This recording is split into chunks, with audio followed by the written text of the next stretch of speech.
Teď budeme natáčet Pepinu. Ahoj. Tady je Tomik.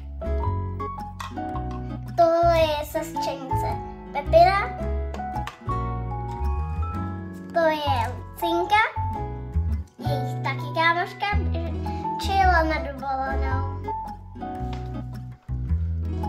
Suně Lebechy. Tonda. Kamarád.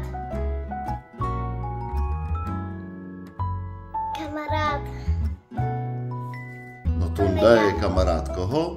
Tomika. Pak je Zuzanka, kámoška Pepiny. Ahoj Zuzi. Tady je Rebeka, kámoška taky Pepiny. A tohle je ta Pepina. Ahoj Pepino, vítáme tě. Tak. A tak vám představím rodiče. Tady to je tatínek, sestřenice. Tady to je tatínek Rebeky. Tady to je Lucinky. To je Lucinky tatínek. Jo.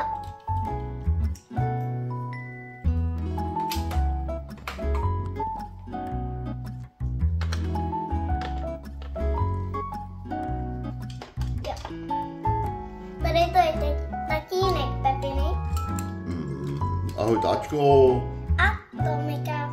Ahoj Tomiku. A má brýle, protože nevidí. A maminka tam taky někde je? Za chvilku přijde. Tak. Si ještě posadí Pepina s Tomikem. A tatínek odejde. A tady to je maminka Pepiny a Toma. Vypadá, že sestřenice je stejná jako Pepina. Víte proč? Protože je to její sestřenice. A dneska půjdou do zoo mezi plešáci. Za zvířátkama půjdeme, jupi. Jupi, jupi, jupi. Tak. Přivezl tatínek auto.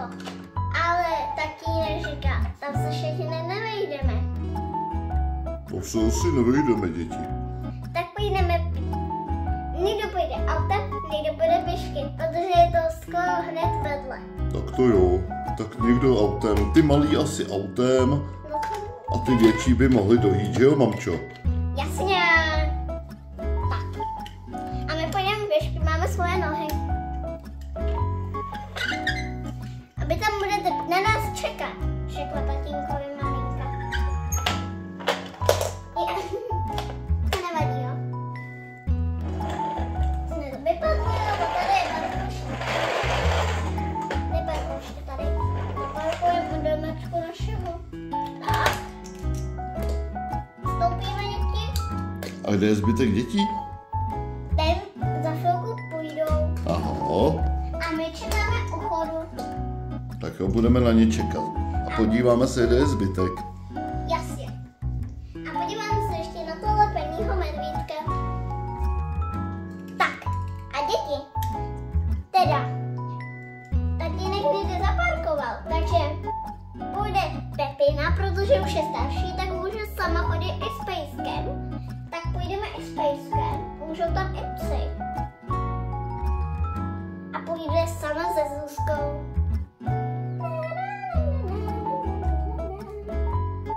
Pejska. Jo, hof, hof. Nebudu dám. A už jsme tady. Dobro. Jste sami? Ne, maminka. Je ještě doma. Musí ček. Ještě děti přijdou. Šli s Tomikem a jejich sečenci. Tak, jsme tady. Jo. To jsou ale krásný zvířátka, že jo? Jo, taky to na chvilku zdrží. To je krásné. A za chvilku přijde maminka s Pepinou. Asi to tady tak se děti podívejte na krásné zvířátka. A ale ještě nekončíme na filmu. No, my jsme málem zapomněli na mamču. No jo. A strejk táta, další dětech nepůjdou, ale jenom dědeček půjde s něma. Tak zatím se s váma loučíme. A tady ještě kamarádka Pepiny a její paní učitelka. Tak Pepino, rozluč se s dětma, řekni jim zatím ahoj. A zítra Se podíváme více na zvířátka.